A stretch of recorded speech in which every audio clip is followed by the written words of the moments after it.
We're live from the garden. We live. No, I went down to Destin, Florida, and we were on this like resort type place, and there wasn't a ton to do, so pretty much we went to the bar every day and just had fun with that, and did some family stuff. It was a family place. It wasn't like a hedonistic trip. No, it wasn't. I wish it kind of was, and it's not like I wasn't hedonistic. I still somewhat was, but not as much as what it could have been, especially knowing me. Well, yeah, you. I mean, it's you. If I look like you, I'd be hedonistic all over everything all the time. All over everything? Yeah. Be like a dog. Shane, stop humping. No. I actually have a good story from it. I don't know if you actually want to hear it. Of course. I met this chick on the airplane, right?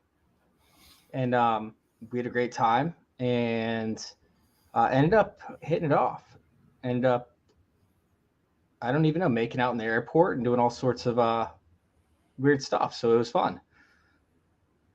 That's literally the whole story. Yeah, but you didn't bang her on the airplane?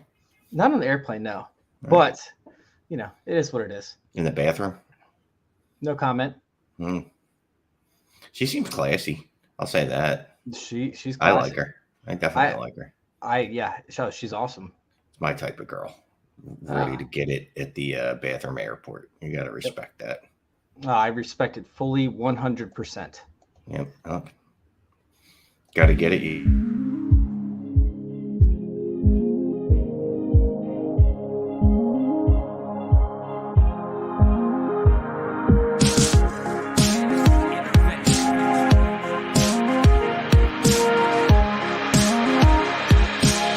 This is Fantasy Intervention.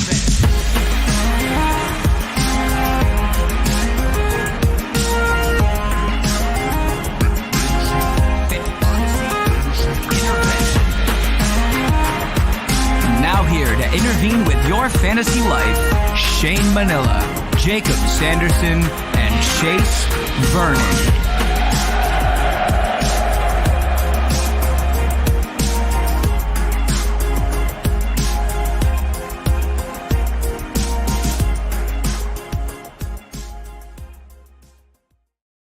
Something. We probably need to get rid of Jacob off the intro. He's not joining us. It's not happening. He might. One day he might just appear. He might just appear one night and it could end up happening. But yeah, I got to get John Swanson to redo that intro. What's going on, everybody? Welcome on into Fantasy Intervention. We are here tonight, the end of May, start to June, to discuss the most exciting stuff there is with fantasy football. Currently, that involves the NFC North and the NFC South. I myself, you guys can find me at FF_intervention. You guys can find my co-host at Shane is the worst over there on Twitter. Shane, what you got going on, man? How is everything? Everything's good. I can't really complain. Had a nice day. Me and my son took him out to California tortilla. Forced him to talk to me for an hour, so that was fun. Teenage kids love talking to their dads. And then had a barbecue over there at their mom's house. So it was nice. I had a good day. That actually sounds phenomenal. Yeah, it was nice. I don't hate that at all. That's good stuff.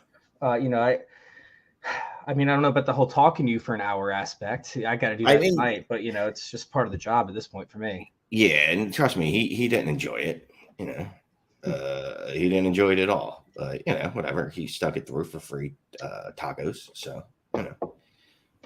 Makes sense. All right, Shane, let's go ahead and dive into these divisions. Which one do you want to talk about first? Which one's more exciting to you? The NFC North and fantasy implications from a somewhat disappointing squad outside of maybe the Lions. I mean, less disappointing, I think, than last year. Right? No, let's just go right into the North then, because I'm not disappointed. You're not disappointed at all. All right, which team are you the most excited about for the NFC North? Why are you so excited?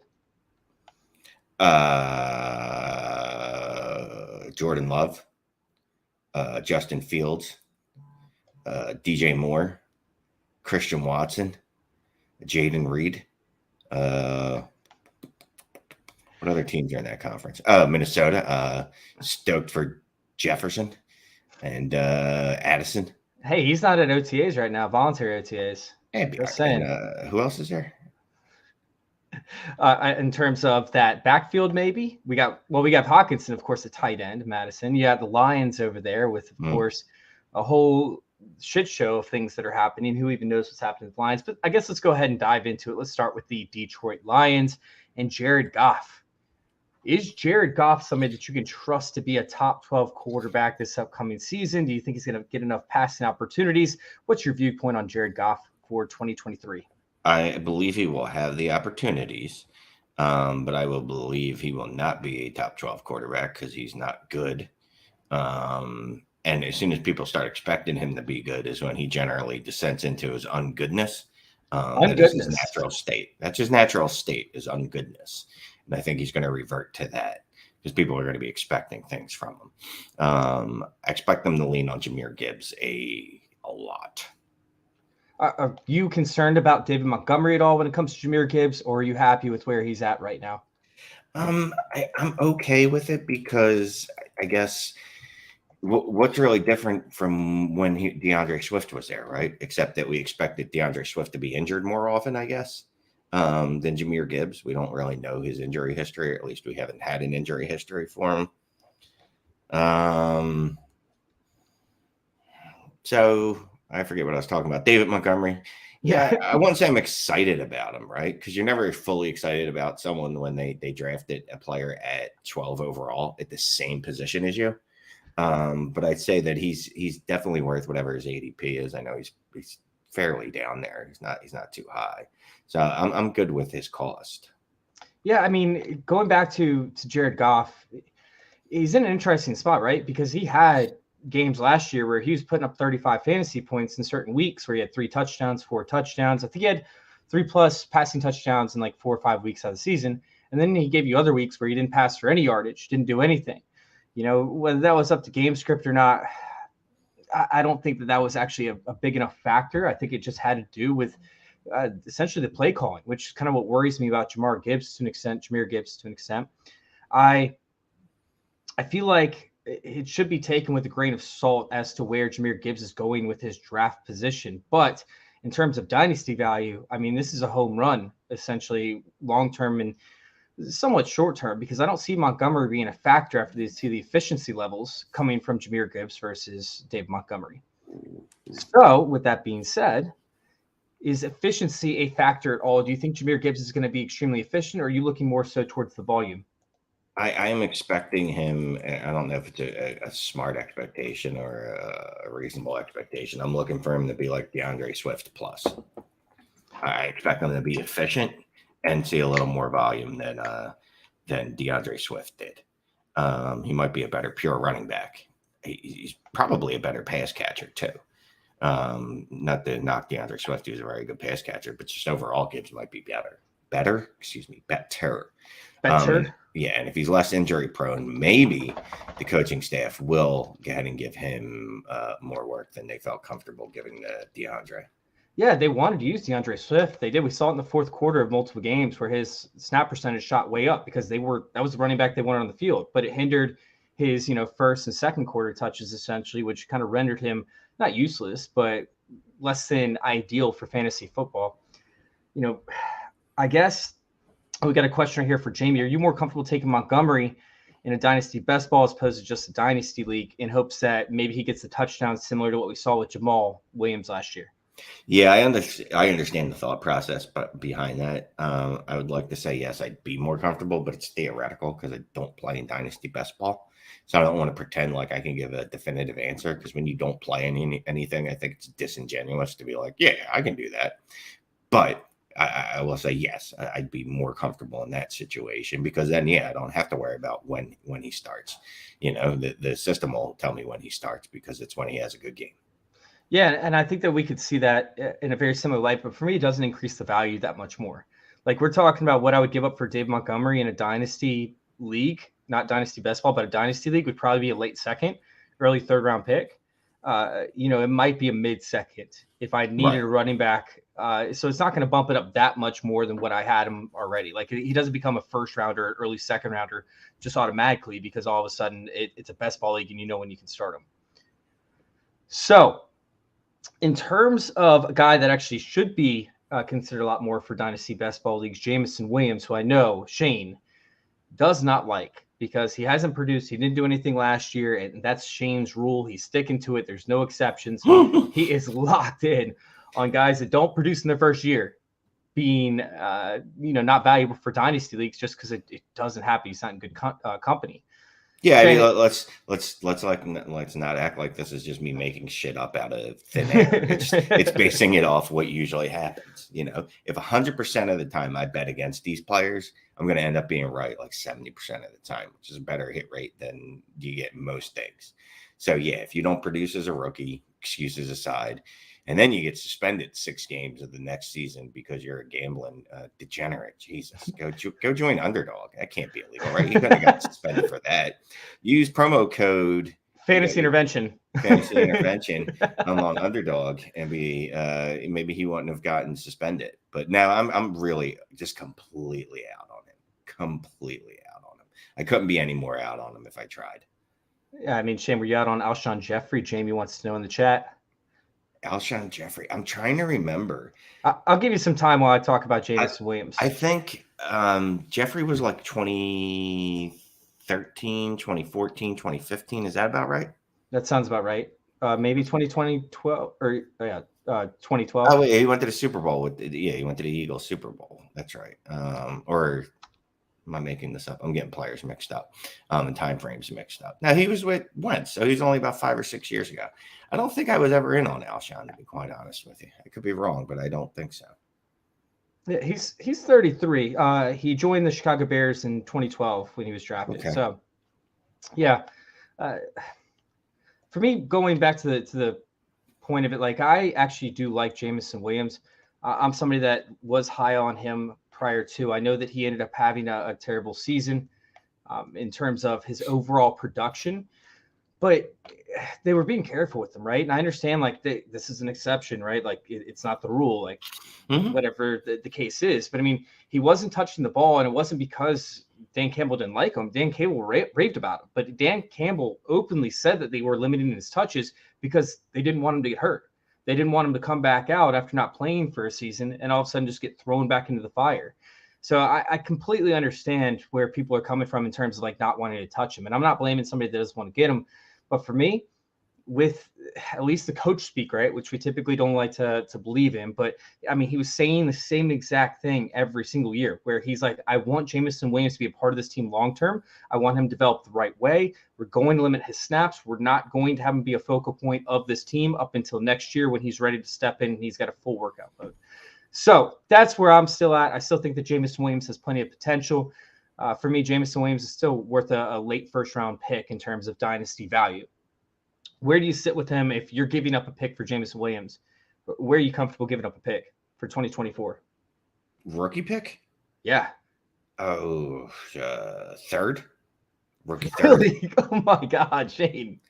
I don't like Jameson Williams at all. Like I'd rather, if it's not going to be a second, I feel like I could use that for something that's going to actually be useful to me. Dude, I can't with you. I do not feel like that's Jameson Williams. All right, so in this offense, in the receiving offense, we got Sam Laporta, we got Amon-Ra St. Brown, we got Marvin Jones, we got Josh Reynolds. Obviously, they're going to run the ball a ton, right? Like that's going to be. What year is this? Yeah, he went back. He's a starter over there. It's crazy, right? Yeah. No, but I mean, like that's the starting lineup. They got a guy in the 7th round, Antoine Green, Cleve Raymond, right? Yeah. Whatever. Like, I mean, Trinity Benson, like there has to be some other asset in this offense outside of Amon-Ra St. Brown that's going to have some sort of utilization, right? Is Josh Reynolds dead to you? Is Marvin Jones dead to you? As you know what, Jimmy was just talking about best ball lineups. If I could get Josh Reynolds in best ball, sure. I want absolutely no parts of Marvin Jones. He looks completely and utterly washed. Why does someone have to step up in that offense besides Amon-Ra? Like it's going to be Amon-Ra and it's going to be Gibbs. Like, who else? I mean, there has to be some sort of offense generated. This offense was picking it up last year. Like I said, Jared Goff threw for 3+ touchdowns in 5 games. He threw for multiple touchdowns or 2+ touchdowns in another like probably 6 or 8. But outside of Amon-Ra, like there was really no one that was an offensive threat, like a consistent threat, I should say. week-to-week threat. So I don't see any reason to think that that's going to change. I don't know that they're going to be pounding in with Montgomery, and Montgomery getting 17 touchdowns like Jamal Williams did last year. Yeah, no, I think you can definitely not count on that. That's not something that you can count on. That is an anomaly. Well, the touchdowns have to go somewhere, right? I mean, they have or to. They don't score them. I mean, they don't. It doesn't. The yards and the targets and all that don't. You just don't think they roll over. You don't think that this offense will be nearly as good as it was last year, although it wasn't great. You just think it's going to take a step down. I just don't think. I mean, look, I don't. Maybe it's more spread out instead of being all coalescing around Jamal Williams and his 17 rushing touchdowns. Maybe Jahmyr Gibbs takes some of that. Maybe Sam Laporta takes some of that. Maybe Reynolds takes some of that. Maybe Marvin Jones takes some of that. You know what I mean? But as far as players I'm counting on, it's legitimately just going to be ARSB and Gibbs. Are you interested in Laporta and Dynasty? No, I'm not. Mostly because they already had a better version of Laporta there, and yeah, how'd that work out? They ended up trading him, so I don't have a lot of faith in that offense to use a tight end correctly. All right, let's hop over to division rival. Let's talk about the Green Bay Packers because you brought up Jordan Love, and Jordan Love is somebody that I'm not entirely in love with, pun intended. I just don't. I don't love this offense. I mean, having a second-round rookie in Jaden Reed, who nobody really liked coming into the process, at least not to my knowledge. Like, this guy was essentially a third-round, late second-round rookie pick. You know, when we were doing mocks coming into it, we didn't hear much buzz about him. Green Bay goes and takes him, and yeah, they had luck with second-round picks in the past, right? You know, Christian Watson, this most recent example. Yeah, I'll say this though. I wouldn't use the fantasy community being in on somebody as the barometer. Because just looking at his breakout age, 98th percentile, his college dominator rating was really decent, 73rd percentile, college target share, 75th percentile. Like he's solid enough. He's old as fuck. I mean, he's 23. Jesus Christ. Yeah, he's old. Can you imagine dating someone that old, let alone having them on your fantasy roster? Not me. Yeah, Not me. God no. So I think that just because the dynasty community wasn't in on him before the draft, I don't take that as a real knock. I mean, his production profile is good enough. And he's got the draft capital that he's a guy that I like getting in the second rounds of rookie drafts where I can. Man, it's tough for me. Like, all right, I think he's fine for fantasy, but is he good enough to make Jordan Love an actual asset? I mean, him, Romeo Doubs, who really didn't do anything, Christian Watson, who had a great stretch, don't get me wrong, but like, you know, still a second round guy, could be a stud, it's still yet to be seen, right? And then we have a 5th round pick, a 7th round pick in this past year's draft, an undrafted free agent, and then a 7th round pick last year. That is his wide receiver. This wide receiver room is probably the worst Green Bay's ever seen, and that's saying something. Look, I don't know. I mean, yeah, a lot of it depends on Reed, but they did get him a lot of help. Like they did get 3 pass catchers in this draft after adding Doubs and Watson last year. So it could be a not bad and maybe good-ish offense. Didn't they do the same thing though with tight ends? Because you're talking about 2 tight ends and 1 pass catcher, right? Is that what you mean? Yeah. Like, didn't they do this in 2020 with Josiah DeGuara and then somebody else? They drafted a fullback and tried to make him a tight end. Yes, and I believe that was DeGuara and another guy. There was 2 of them, and I don't remember who the other guy was. Yeah, I don't remember either. And I think that was the same year the Patriots did like the same thing with Devin Asiasi and somebody else. And it was just bizarre. We were like, what is happening right Everybody's doing the 2 tight end shuffle. Although remember, Baltimore, maybe they drafted the guy the year before that or something too. Baltimore did that. Remember, they went Hayden Hurst in the 1st and Mark Andrews in the 3rd. Yep. And worked out for them. Not the way they planned it, but I guess everyone's trying to follow that methodology. Yeah, I mean, it makes sense. I just don't know if adding a tight end to this room really makes that much difference, especially now the teams are going to be dealing with Jordan Love versus Aaron Rodgers and being able to kind of hone in on Christian Watson. I mean, Christian Watson came back, week 8 or something along those lines and had an amazing stretch of like 3+ games. But, I mean, teams weren't prepared for him, right? They weren't ready to lock down. They're focused on Allen Lazard, and this guy's getting touchdown after touchdown. He had like 3 touchdowns 3 weeks in a row. I don't think anyone's ever focused on Allen Lazard. If your defense is worried about Allen Lazard, you probably shouldn't be a defensive coach in the NFL. Well, either way, it's better than the supporting cast he has now, arguably, obviously, with Jaden Reed, excuse me, being a rookie. I don't know. Is it? I don't know. I'm not really. Yeah. Speaking of dating, Dynasty Happy Hour said Shane's an app that dates animals. On an app that dates animals. So I was supposed to do DHH on Sunday, but it was Memorial Day, and I was out at my buddies, and Tyler's like, here's the thread for tonight, and I was like, oh, yeah, that's not happening. So they were making fun of me at the opening of their show this week. Oh, that's great.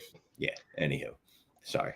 All right. No, you're good, man. You're good. We're just sitting here talking. I mean, it's literally, what are we sitting in? May 31st? We can talk about whatever we want at this point. Yeah. All right. So who do you have, Luke Musgrave or Tucker Kraft in terms of the tight end room? Because Tucker Kraft, dude's hyper athletic, right? Like this dude. Give me Musgrave, man. I like Musgrave. I actually like both these guys. I was kind of disappointed they both went to the same team. Yeah. I was hoping that they would have the same draft capital, just end up with different teams. And then they ended up with the same team. Like I was really thinking that Tucker Kraft could end up with like Washington, right? Another tight end needy team. And then Luke Musgrave was sitting there in the second round. I was like, dude, this is going to be a sick tight end class. And we saw Darnell Washington, Tucker Kraft, both those guys get drafted behind, earlier picks or essentially young tight ends as well. Oh man, we got somebody in the chat saying my favorite stream of the week. Shane, do you see this? He wasn't even on the page. He literally has to go to a completely separate page on the internet because he wasn't even on it. Who? Shimmy? You? No, I was definitely on this page. Okay. All right. Sure. All right. Let's talk about the backfield. We have Aaron Jones and we have AJ Dillon. AJ Dillon started out the year very strong in week 1 and then fell off the map until the end of the season, which is kind of what we expected in terms of, him being a cold weather running back, right? Like that's the way the Packers want to operate. They want to keep him healthy up into the playoffs and they want to run him all the way into the playoffs. Meanwhile, he's Jones, like discount Derrick Henry. Yeah. Well, yeah. Discount on both production and on price as well. Yeah. Everything about him is just discount. Everything is discounted all the way across. I love AJ Dillon, right? But he's been in a tough situation. I got very excited when they said that Aaron Jones was going to be moving on, and then he ended up getting a contract extension a couple years back. Maybe that was last offseason. Either way, can we expect, Aaron Jones and AJ Dillon to get a boost without Aaron Rodgers in town? Maybe an increased pace of play because we're not going to see it run all the way down to the end of the clock in terms of the play clock. Are we going to expect anything just slightly more out of this backfield? Or yeah, that will be interesting to see. If it Aaron Rodgers was the reason that the offense was painfully, dreadfully so goddamn slow. And I think we know the answer is yes. But it's a shame because we're not going to get a definitive answer because he's gotten back together with Nathaniel Hackett in New York. So they're going to run 4 plays a game. It's just going to be hard to produce fantasy results. So you're going to need like 2 Brees touchdowns and Garrett Wilson, like 2 50-yard bombs to produce. I don't know. I don't think we should expect more than what we saw from Aaron Jones last year. Like it's hard to keep expecting more from him. And the narrative last year was, well, he's going to be their wide receiver 1. They don't have anyone else. Could we see AJ Dillon actually be useful? We could. I think that might happen. I'm not counting on it. He's 4 years into his career and he's never really provided any fantasy production for us. Well, it's weird, man. And I talked about this last season and we saw it again this past year. And I cannot wait to dive into this research as we get a little bit closer to the season. But whenever they wanted to utilize or attack the middle of the field in terms of, the receiving weapons, you think that they would use AJ Dillon, right? Like the big physical back. But the reality was the majority of the targets went to Aaron Jones in terms of the route run percentage in comparison to targets in the area of field that he was targeted in. Aaron Jones was getting targeted in the middle of the field because they liked the speed up against the bigger linebackers, right? They thought they could do with more yards after the catch. Meanwhile, they used AJ Dillon on the outside in terms of receiving. He matched up better and had more breakaway receptions essentially up against the cornerbacks.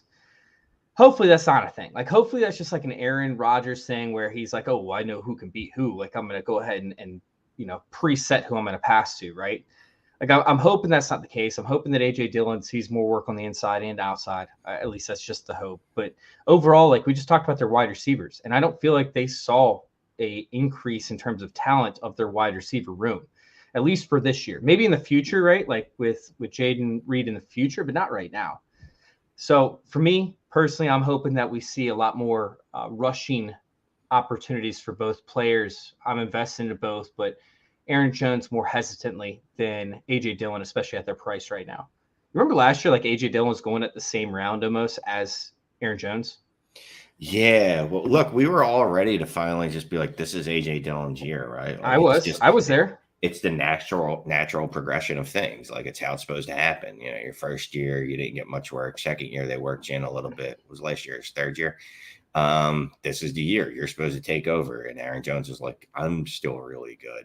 Like you don't take you don't take over from me. Like I'll be injured once in a while and you can get some run, but outside of that, you're fucked, dude, because I'm still really good. All right, let's hop on to Chicago. Man, Chicago. That whole depth chart looks like so much of a mess, but it looks so much improved as well. It's like, dude, this depth chart is terrible. But at the same time, it's like, dude, this depth chart is so much better than last year when they cut all their veterans. Like they were just trying to pretty much go through a full rebuild, which is intelligent in terms of, you know, getting the right players that they need. However, I don't know who to trust. Like, can you trust DJ Moore? Can you trust Darnell Mooney? Can you trust Chase Claypool? And pretty much you want to say no for all those guys in terms of what their value is. Like DJ Moore is going for a late to mid first round pick right now. Yeah, so DJ Moore is probably the one I am fine with the most. I think he's a wide receiver too. What's up, Husker? He's a wide receiver too. That's what he's shown to be. I think he'll always be a wide receiver too. He's done it with really poor quarterback play, really poorer quarterback play, and just atrocious quarterback play.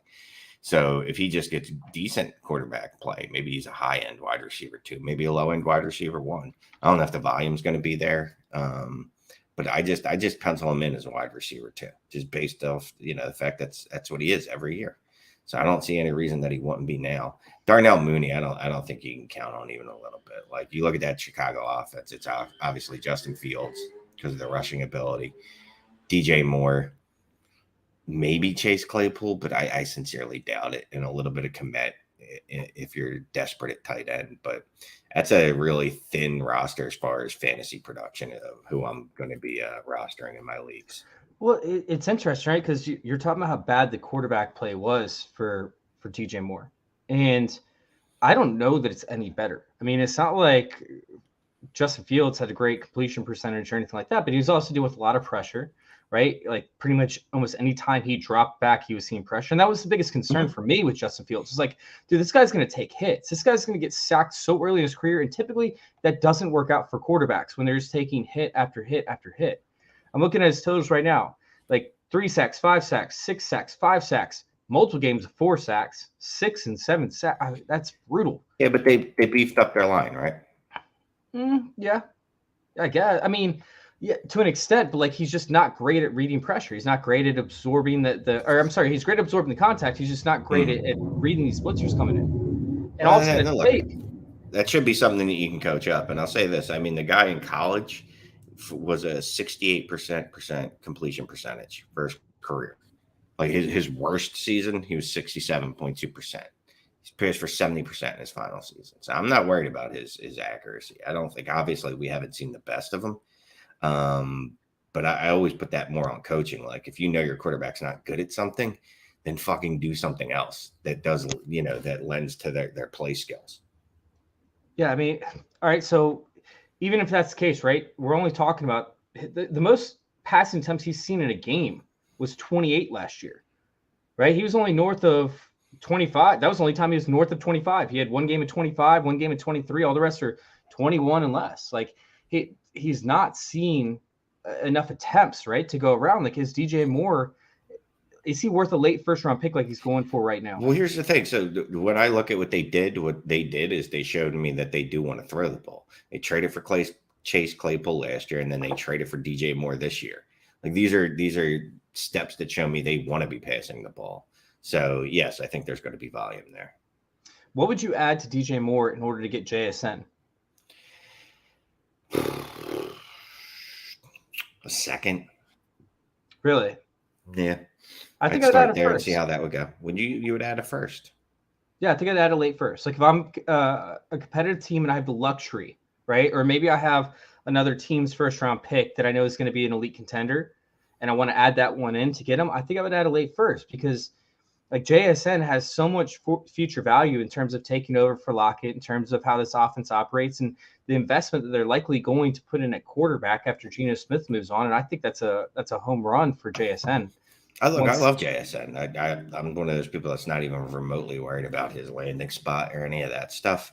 I just think it's kind of pricey to add a first to DJ Moore to get to JSN.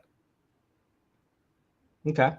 Well, so at what range in the second round would you consider adding for 2023 drafts that haven't drafted yet? 201. 201. Okay. Yeah. So we're not that literally, far off. Literally yeah. And if it's the 112, I'll do that. 111, sure.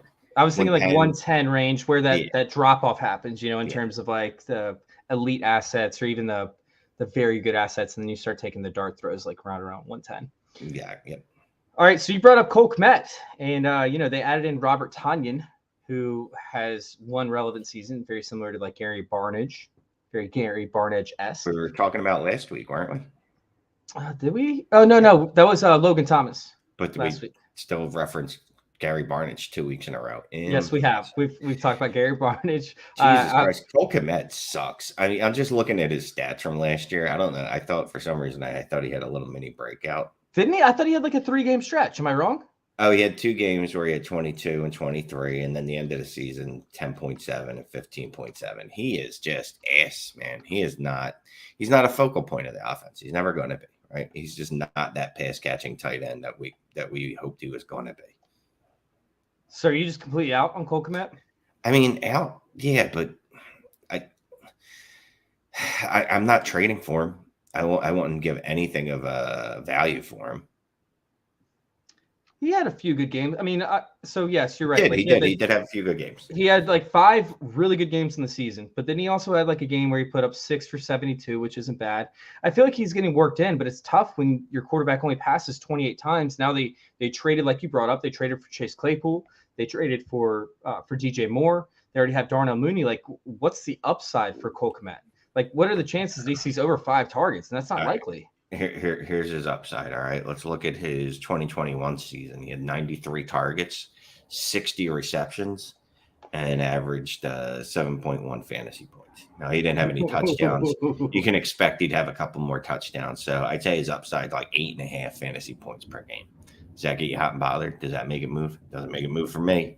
No, that's a sell candidate for sure. That should have been a sell before the year even started. And that's kind of like where my point was, is people still believe in him because he does have those upside games, right? He still has that breakout, but you never know when that's coming, right? Because it is very limited. I'm somebody that if somebody gives me a second round pick, I'm moving off Cole Kmet, but that's what I love to do, right? God, yes. I would love to draft a tight end and then just trade him and get that draft capital back in return. I'll roster 4 tight ends on my roster just to be able to increase in value. Never. 2 is I'm all on it. All right, let's go ahead and let's hop over to the Minnesota Vikings. Last but not least, who's the wide receiver 2 over there for you? Is there any question that it's Addison? I don't know. I mean, I can't imagine there's even a debate that it's Addison.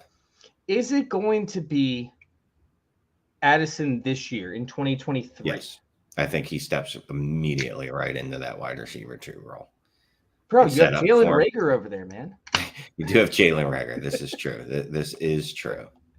I hated Jalen Reagor so much. I'm not happy he failed, obviously, but I'm happy I was not wrong on that take because I would be eating so much. It's got to be Jordan Addison. I hate that it was Jordan Addison that went there. I would have loved to see Zay Flowers there. I would have loved to see any other receiver there. It's a guy that fits in that offense really well. My concern is the upside, right? Like, is Jordan Addison ever going to be a guy that is going to be a high-end wide receiver 2, or is he going to sit there and hover around the wide receiver 3-esque range for the majority of the year because of how they hyper target Justin Jefferson. And O'Connell came from this system year after year after year. Every system that O'Connell's been a part of, they hyper target the primary wide receiver, and the secondary wide receiver does nothing for the majority of the season. Well, I mean, was O'Connell in LA when Robert Woods was there? That's a good question.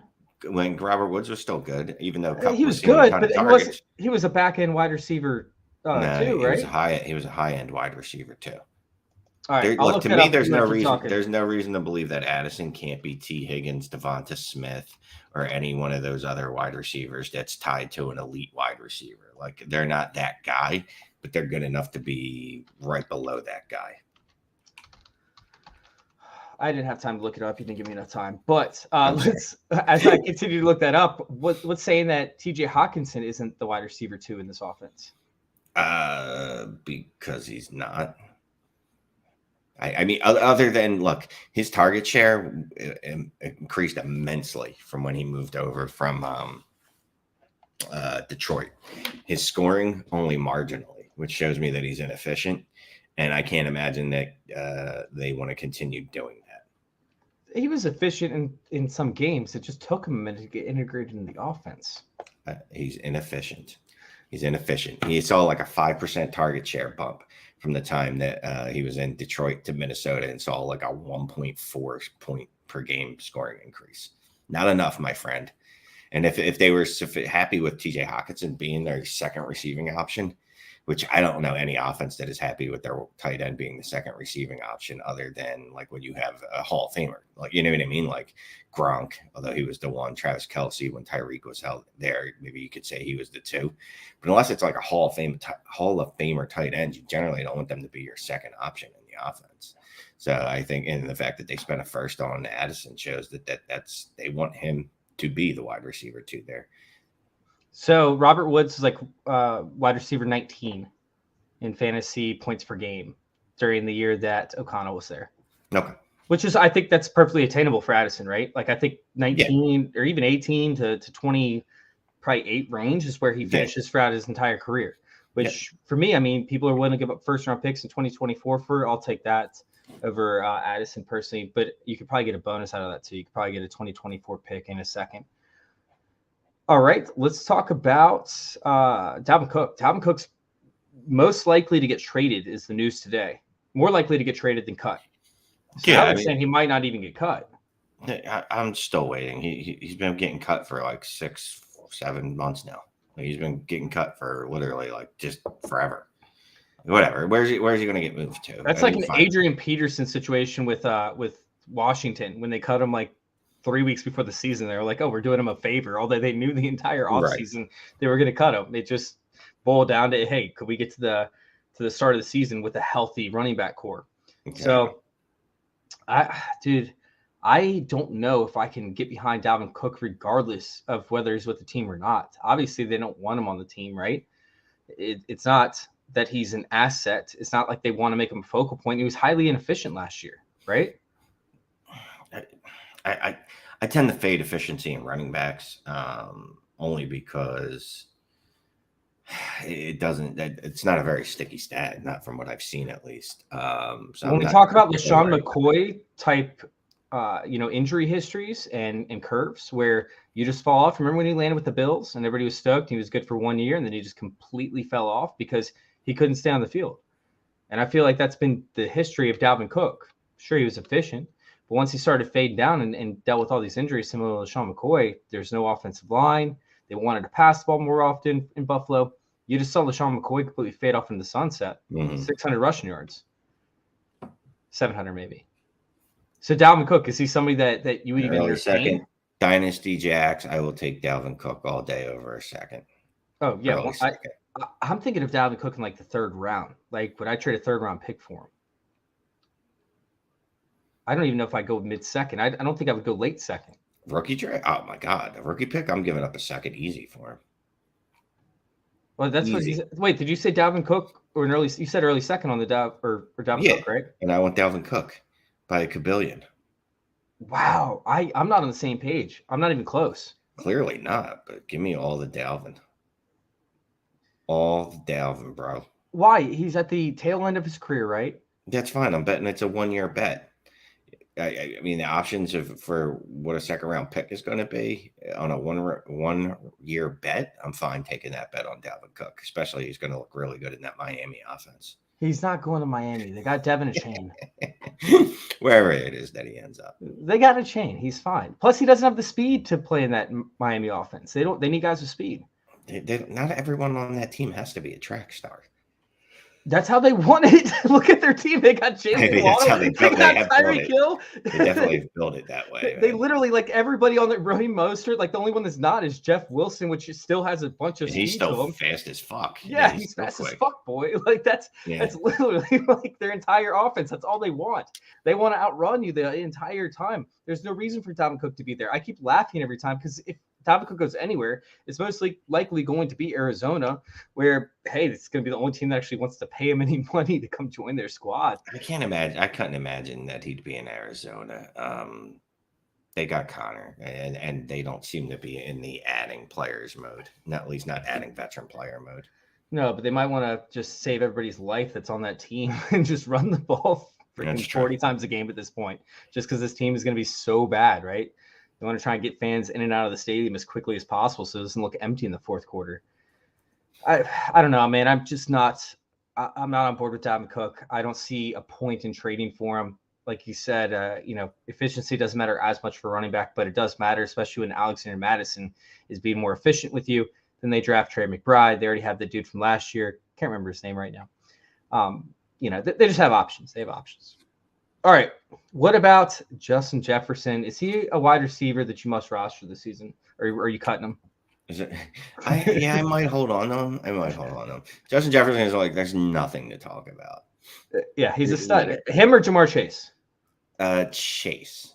Really? For Dynasty or for redraft or for both? Yeah. Just because I've seen Chase with competition still put up those just monstrous fucking numbers, and I mean like elite competition, not like the ghost of Adam Thielen competition. It's, again, honestly, this is splitting hairs, right? You couldn't go wrong with either guy, but for me, I say Chase, and he's a little younger, right? Like he's a year or two younger than Jefferson, not significantly so, but like any little edge there. I'm gonna go with Chase. All right, we do have a question from Dynasty Jax in the chat over here. He wanted to know which RB would you take over Dalvin Cook? I don't want to go back too much on this, but Kendra Miller. Yep, 100%. Devin Achane. Yeah, oh yeah, absolutely. I would take Charbonnet over him, to be honest. Yeah, I mean, obviously Bijan and Gibbs. I don't think we even need to say that. I say Kendra Miller. Yeah, you said Kendra Miller. I would contemplate Roshan Johnson and Tajay Spears.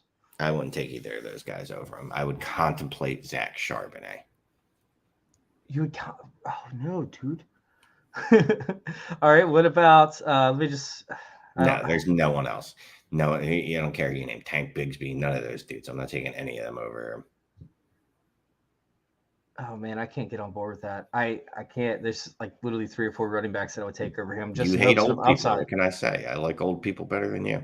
I hate old running backs. They're inefficient. I mean, Zeke, what's the difference between him and Zeke? Zeke is absolutely completely washed. So There's nothing. No, he's not. Stop it.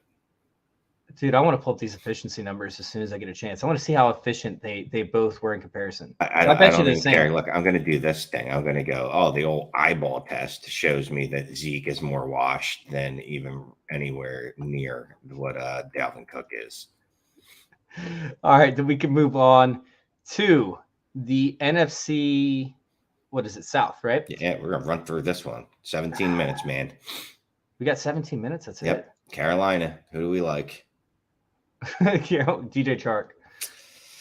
I tell you what, Jamie was talking about best ball earlier. DJ Chark, Adam Thielen for best ball. DJ Chark was so good. DJ Chark was so good last year when he was actually playing. He got 5+ targets like almost every game last season, and he was highly efficient with those targets, and he was turning them into touchdowns. This guy's not washed, right? Like, this guy's actually still good. He just needs an opportunity in a passing offense. I think it'll be great. At least like he's tall enough, right, to where Bryce Young can see him. Hopefully, or at least his hands. If he sticks his hands way up, at least his hands over the offensive line.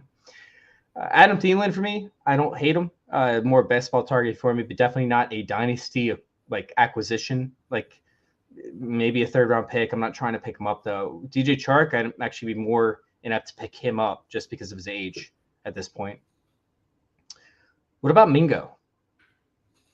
I haven't been able to pull the trigger on him in any drafts, and I should because I'm a big draft capital slave. It's one of the things I always swallow is like I let draft capital finish on my face you're all the time. Slave he's a slave that swallows, but also he let it finish on his face at any point in time. Whatever draft capital wants to do to me, I let it do. But for some reason, I just can't get myself to pull the trigger on him, though. It's probably not a bad idea because who else is going to be the wide receiver 1 there? Like who is Chark? We've seen if he can stay healthy, he just can't stay healthy. Yeah, and how long ago was that now that he was actually 1 in the league? That was about 4 years ago now, right? If he was even that, like I don't even think he was that. It was like his second or third year in the league, and it was very short-lived. Yeah, and it was because Gardner Minshew hyper-focused or hyper-targeted him. But once again, we've seen Chark actually achieve great things with inexperienced quarterbacks, right? Like that's like his go-to. That's his MO. It's like he's easy to get open. He's easy to find that spot. He just doesn't really do anything after that's all said and done. Like he just has to be open. Now, in terms of the tight end, is Ian Thomas finally a buy? I'm just kidding. Shane's face on that one. Ian Thomas, there's a name I haven't heard in a while. I mean, that's just the problem with tight ends is there's all these guys that you loved at one point or another, and then you hear their names and you're like, Brevin Jordan. I never liked Brevin Jordan. You're like, I fucking loved Brevin Jordan. I love Brevin Jordan. Yeah. I'm so mad about Brevin Jordan not breaking out. I just cut Tommy Tremble in a league today, and I was like, oh, I remember when Tommy Tremble was going to be a thing. Wasn't that just last year? I don't know. He just got drafted last year. They all feel like the same guy at some point or another. Is it Jeremy Ruckert? Is that who was the guy in Cincinnati? I mean, there's always guys that you're like, wait a minute, what happened? Drew Tyler Kraft in Cincinnati, right? Yeah, but they also drafted a guy in the 3rd round who ended up never doing anything. But anyway. Hayden Hurst, who's actually on Carolina now. No, that was Baltimore. Yeah.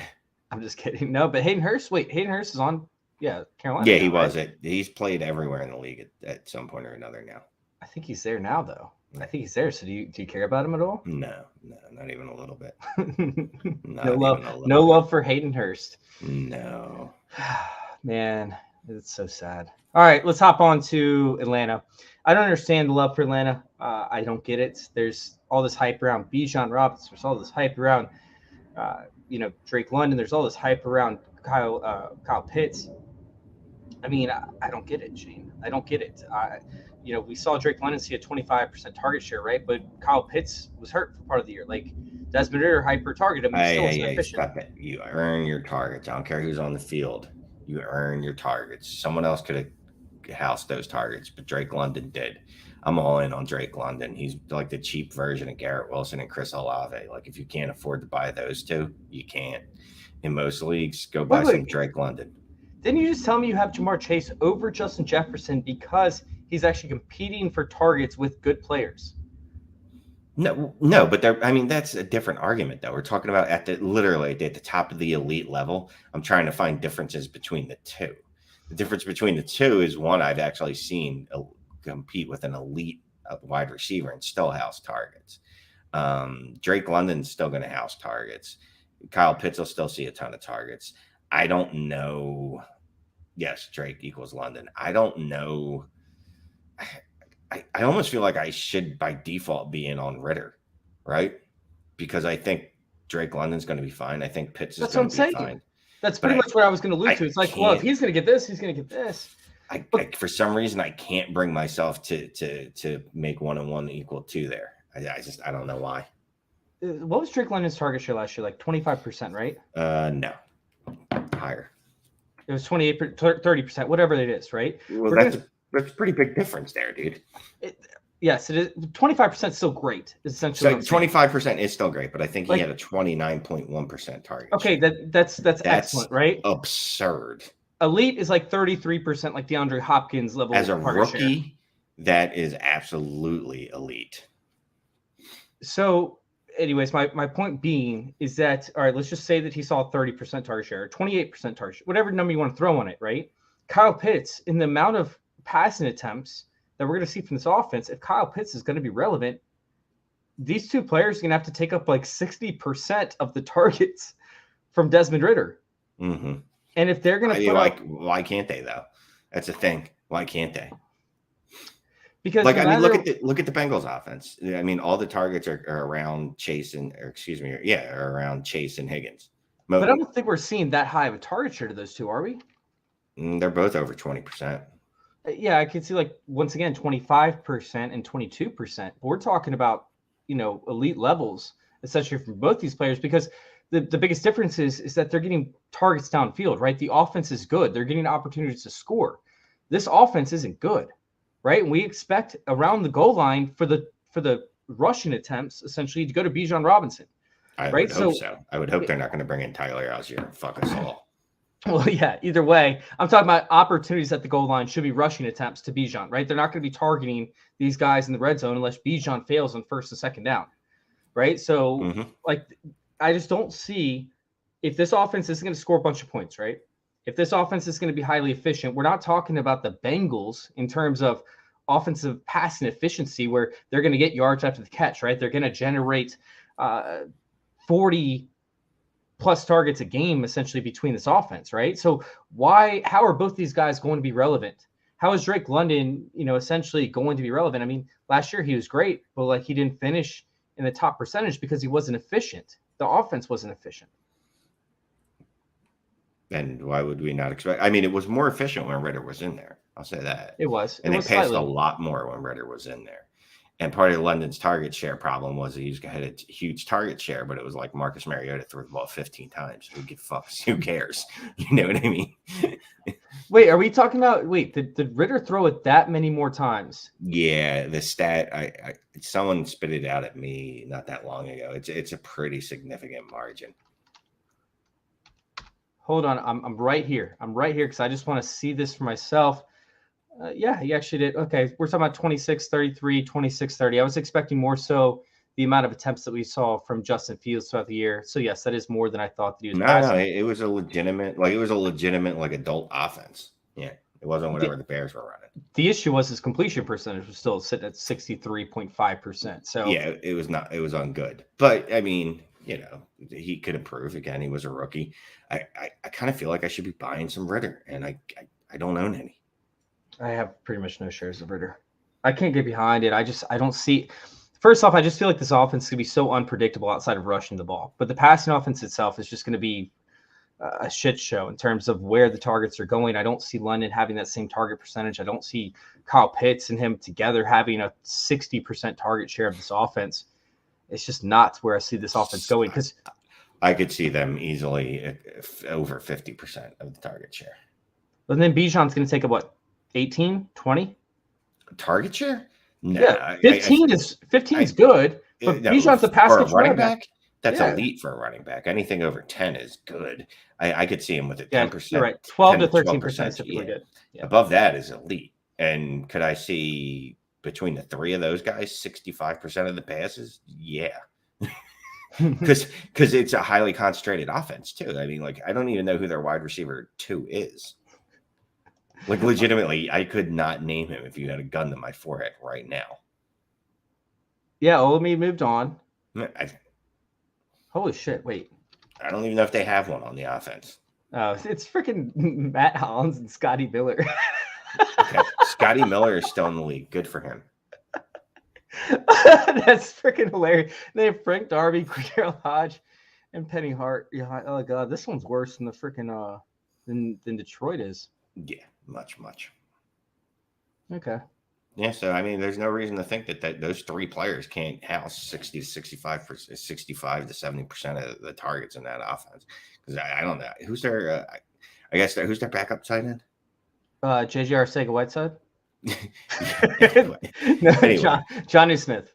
I'm fine with that. I knew that one. Johnny Smith. Yeah, it'll be. Johnny Smith will probably play tight end, right? And then Pitts will play slot wide receiver, and then Jake London will play outside. Likely, yeah. That's how the offense will operate. They'll play 2 tight end sets. Scotty Miller ain't seen the field. Sorry, Scotty. Scotty doesn't know that he signed an empty contract. All right, let's go ahead and hop on to the Saints.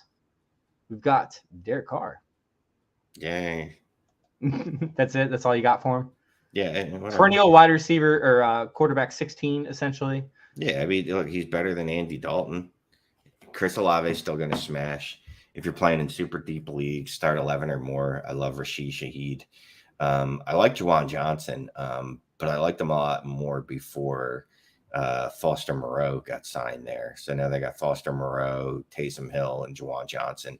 Triumptive. I don't want three tight ends that are, I don't want to say good because they're not all good, but they're at least decent enough for a position that sees limited targets. Well, the thing about Juwan Johnson is he's most likely going to be playing the slot, is what they're saying. He's going to play big slot. Okay. Like he's not going to actually be playing tight, similar to what we saw with Atlanta. For whatever reason, right. These teams are going towards bigger sets.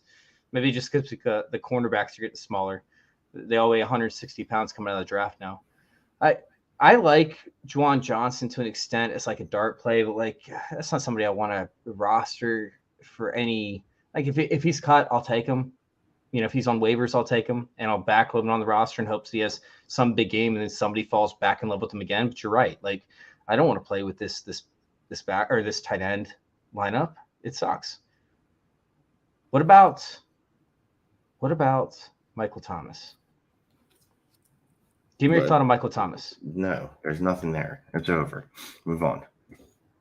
Well, who else is going to be catching passes? It doesn't matter. It doesn't matter. If you're not good anymore, it's going to be a lot of Chris Olave. It's going to be Michael Thomas sprinkled in. It's Rashid Shaheed, Juwan Johnson, Alvin Kamara when he's out of prison. But Michael Thomas, whatever. He's washed, dude. Just done. Well, they got Traquan Smith, too. Yeah, they still do have Traquan Smith. Somehow, some way. Forever have Traquan Smith. What about A.T. Perry? This is a guy that dynasty players are like falling in love with, and I don't understand it. 6th round? Was he drafted in the 6th round? Yeah, 6th round. And people are just like all over him. They're like, he's the next Debo. And I'm like, I don't get it. Yeah, move on. He's nothing. He's drafted in the 6th round of the draft. Nothing to see here, folks. What are we doing with Kamara? You can't sell him. What if you get a 2nd round pick for him? I think I just hold on to him. For a second? Yeah, I just hold on to him. Isn't he like 26 or 27 now? He's old. He's 27. Yeah, he's 27. He's going to be in prison for at least 6 weeks. Oh, he's going to be 28 before the year starts. Yeah. Yeah, if I get a 2nd for him, I'm taking that instead of a 28-year-old running back who's going to go to prison. I got you, but on a contending roster, I'm just gonna hold on to him because you know what I would do with that 2nd in season anyway on a contending roster? Go hunting for running backs. Am I going to find one that's better than Kamara for that? I don't believe so. No. Well, not if Kamara's in jail. I mean, you'll find a better one than that for sure. Yeah, I get it. I just think they lose so much value, especially if he gets cut before the season for whatever reason. What about Kendre Miller? What are we doing? Jamal Williams? Who would you rather have? Jamal Williams? Miller. Yeah, I love Kendre Miller. I'm all over the Kendre Miller hype train. Does he break out this year? Does he have any value this year, or do you think that you might be able to get more for him in the middle of the season before like the trade deadline hits? I think he could break out this year. I think he's their starter week 1. You think he's going to start this like week 1? Yeah, because I'm assuming Kamara is going to be suspended. Yeah, that's kind of baked into it. Jamal Williams is going to be the 1st and 2nd out back, right? They paid him the money. I guess. I like Jamal Williams. He's a limited player, though. All right, let's go ahead and hop on to let's go ahead and bump on to the next team. Let's go to Tampa Bay. There's I'd say bye Chris Godwin, except that he's older. He's elderly. He's 26, right? 25, 26? Yeah, and I mean, he's going to be fine with Baker, and he'll be fine with. He'll be great. He's going to be fine with Ever. It doesn't matter. He's going to be fine this year. Baker loves his slot guys. Yeah, Mike Evans is 30, 29. There's nothing you can do there in fantasy. If he's on your roster, he's literally just going to have to retire on your roster. Again, he's another guy like you could try to trade. If you can get multiple seconds for him, sure. But he's a guy like I won't trade for 1 second just because of the production I can get out of that. Now, obviously, if I'm in a rebuild situation, it probably would make, Godwin's already 27. It would make more sense. It probably makes more sense just to move Evans anyway, regardless. I don't want Evans. We've seen it year after year. Baker Mayfield is terrible throwing outside the numbers, and he's not going to get any better going to Tampa Bay, right? Like, he's just really bad. Right. We saw it with Amari Cooper, right? We saw it with Odell Beckham. He cannot hit wide open receivers outside the numbers. He's great inside the numbers. He's terrible outside the numbers. 43% completion rate, I think, is what he saw when targeting a guy outside the numbers back 2 years ago. It's bad. It's terrible. I personally hate this offense. I hate every aspect of this offense outside of one player. We're talking about the running back situation. Mm-hmm. I mean, that's like the only one that's healthy. I mean, Chase Edmonds is obviously the starter, right? No, Rashad White. I just seen if you were paying attention. It took you a second. Like, Chase Edmonds is still in the league? Oh, yeah, that's right. It's fun when we all told ourselves that Chase Edmonds was going to be really good. He's not.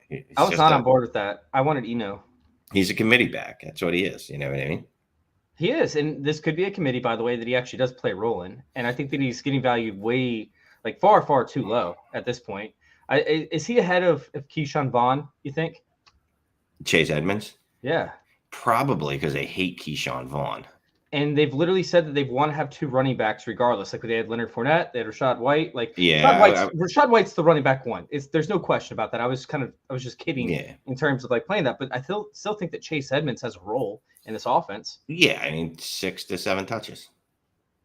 No, I think he's going to get closer to 10, right? No, he's not that good. I don't think he's good. I think that Baker Mayfield targets the running back. We saw it with Kareem Hunt. Right, where it's the running backs involved in the receiving game on third downs because he knows that he can't hit his wide receiver outside the number. He's like, oh, dude, Mike Evans wide open, but I know I can't hit him. I'm just going to dump it off to my running back. Let's go there. I mean, but that running back's going to be Rashad White. You think he's going to be a 3-down back? I don't know. I think Rashad White's going to be first and second downs for the majority of it. There's no way that they go back to what they did last year. They're not going to alternate drives like they did last year, which is mind-numbingly stupid. I hated that so much. But I still think that there's some value to be had with Chase Edmonds for competing teams this year that can trade a third-round pick that they know is going to be late because they're competing if they need some depth, essentially, at the running back position. I'm okay with that. All right. Let's hop on to the tight end position. How you feeling about Cameron Brate? Yeah, nothing to see here. K-Dot and Short. Oh, yeah, it's just K-Dot. Is Cameron Brate even with the team anymore? I think they moved on them. Oh, God. Yeah, Kate Otten. I'm looking at it right now. Kate Otten, O'Keefe. God, this team is so bad, too. All these rosters in the NFC South are so bad. Yeah. Like, what are they even competing for? Well, because they get paid to. In the division. Someone has to win it. This is bad. Dude, if Tannehill becomes a free agent, Tannehill has to win that starting gig. I just feel like, I don't know. He's not even good. Jamie asked about Sean Tucker. Sean Tucker, is he a thing for you? No. I like him, but teams are afraid he's going to get hurt. I mean, it was a heart condition, right? Yeah, whatever. Yeah, I'm sorry, not hurt. He's just not going to be relevant because he's not going to be able to play. So I want nothing there, nothing at all. They're competing for Caleb Williams. Yeah, that's true. Well, if that was the case, they would have traded off for Mike Evans at that point, right? Like Atlanta would have been smart not to take Bijan if they really wanted to get into the Caleb Williams contest, because they're going to have 3 players in him, London, and Pitts that are going to drag them to 2 or 3 or 4 wins. Who ends up with the first overall pick this year? Arizona, Houston. Arizona is looking like they're in the lead for me, man. They look like they are really going at it full force. It's going to take one injury to Matthew Stafford, and it's going to be the Rams. The Rams. It's going to be the Rams. They're pretty bad too. I mean, there's a couple really bad teams. For me, it's going to be. I'm taking odds on with the Rams. I think they were like plus 2,000 last time I saw. They could have changed after the draft. Yeah, and I get what Jamie's saying that they paid Sean Tucker more money as a UDFA than a 6-round pick. They do that anyways. Every team does that. Yeah, and it's relatively like the cost is still like Carson Strong was the highest paid UDFA in the out of obviously it wasn't drafted in 2022, and he didn't even make it out of camp with the Eagles. It doesn't guarantee anything. It really doesn't. None of that when is. you talk about the most money, we're talking about a couple $100,000, which really is pennies to these franchises.